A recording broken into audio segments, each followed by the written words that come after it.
the Warner Library tutorial page.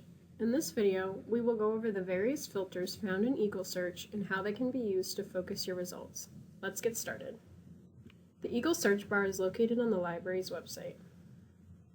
Our assignment is to research differing viewpoints on euthanasia. Let's start with a basic search. After you've typed in your keyword, click Search. At this point, you'll be prompted to enter your Eastern credentials. These would be the same as what you use to log into My Eastern or your campus email.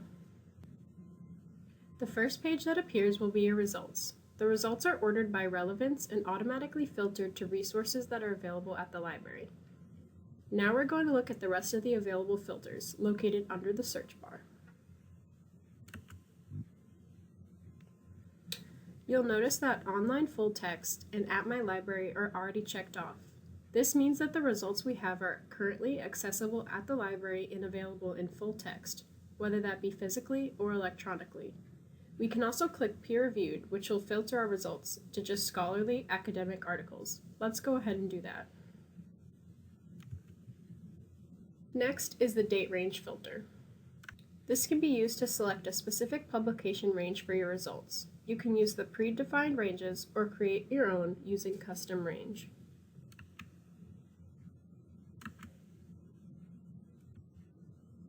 Next is Subject.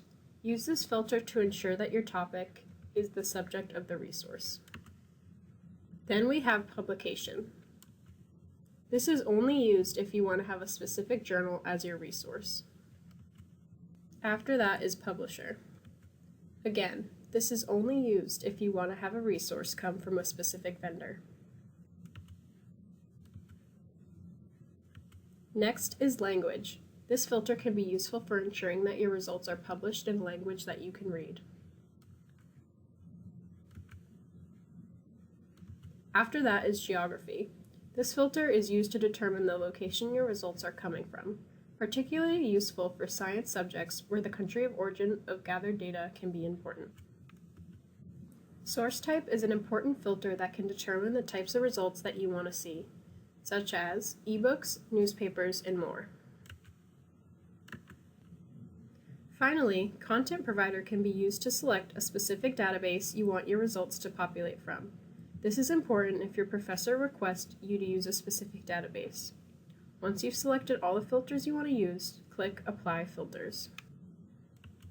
We now have an updated results list that has been filtered to the exact specifications you determined. This will make your resource process more efficient and thus easier for you to analyze the results on a case-by-case basis. All of these techniques can be done in the various databases that we have at Warner Library. Please see our playlist on these individual databases on our tutorial page. Thank you for watching this tutorial video. To see more videos, check out our YouTube channel, and don't hesitate to contact the library staff for additional assistance.